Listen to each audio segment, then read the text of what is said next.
Hey there! So, let's talk about an interesting problem that many developers might encounter.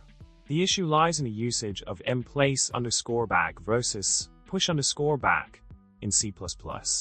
Ever wondered why v.mplace_back nulture compiles but results in a runtime error, while there's a compiler error for v.push_back nulture?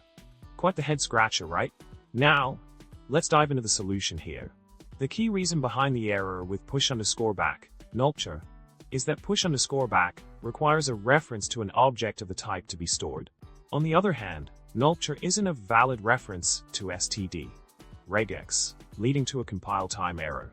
However, with mplace_back, the situation changes. While nulture can be used in the constructor of std regex, it ultimately leads to a runtime issue, as nulture isn't a valid argument. Remember, it's crucial to understand the constructor requirements of the object you're storing when using mplace_back. In summary, always ensure that you understand what you're storing when using mplace_back to avoid running into unexpected issues like the one discussed here.